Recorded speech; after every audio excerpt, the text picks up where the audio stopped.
মাত্র সোলো সার্ভাইভে দেখবো। এখান থেকে রয়েছেন ইরান থাকবে এবং এখান থেকে যদি বলি শিফার যদি বলি জিরো রয়েছেন যুক্ত করেননি, সামনে আগাতে হবে এই প্লেয়ারগুলোকে সম্পূর্ণভাবে।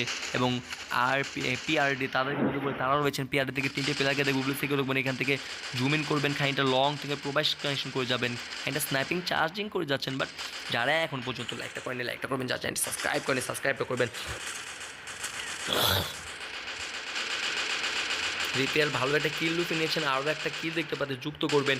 এখান থেকে যদি বলি হয়তো বা প্লেয়ারটাকে সুন্দর মতো রিকল করে দেওয়ার সুযোগ হবে, রিকল করতে হবে। বাট সামনে আগাতে হবে, পিছন থেকে যদি বলি জোনে খানিকটা ড্যামেজ সিকিউর করবেন। অপনের সাইড যদি বলি এখান থেকে পিআরডি তারা থাকবেন। সো দেখা যাক সেই মেশিন কতটি করে পিআরডি খানিকটা একেবারে চার্জিং করে যাবেন। যদি রিপেয়ারের কাছ থেকে ভালো একটা মেশিন গান দেখতে পাচ্ছি, একের পর এক চার্জিং করে যাচ্ছেন, কোনো মতো তাকে যেন থামানো যাচ্ছে না। আজকের এই ম্যাচে শেষ ফিনিশিংয়ে দেখা যাক অপনের সাইড যদি এখানে বুট করবেন। এক্ষেত্রে একটা সোলো সার্ভাইভার রয়েছেন এই সাইডের ভিতরে যদি বলি ইরান এখন পর্যন্ত টেক ডাউন চুপচাপ থাকবেন। এখান থেকে থার্ড পারি করার একটা অ্যাঙ্গেজ হয়তো যুক্ত থাকতে চাচ্ছেন সরাসরিভাবে।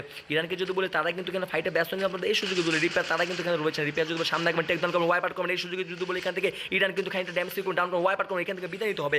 বাট 2 vs 2 একটা 1 vs 3 একটা ব্যাটল রয়্যাল এখান থেকে দেখবো। ভুইয়াটা হয়তো বা পি এক্সেল তারা হয়তো এখান থেকে বেক করতে পারবেন। সামনে আগাবেন, শিফাতকে দেখতে পাচ্ছেন রয়েছেন, এখান থেকে বুলেট যাবেন একের পর এক সামনে আগাবেন, একটু পিসপা হতে চাচ্ছেন। স্নাইপিং রয়েছেন রোলের মধ্যে, শর্টকাট করবে, টেক ডাউন বের করছে। ও মাই গড, এই সুযোগে সে মানে ও মাই গড এইখানে টেক ডাউন বের করছে। সামনে আগাতে হবে, 1 vs 3 ব্যাটল রয়্যাল ডাউন করবেন, এখান থেকে একেবারে চার্জিং করে যাবেন, খালি টয়মিস সিকিউর করবেন। এই এক্সেল এখান থেকে মানে ভুইয়া গোস টু PXLE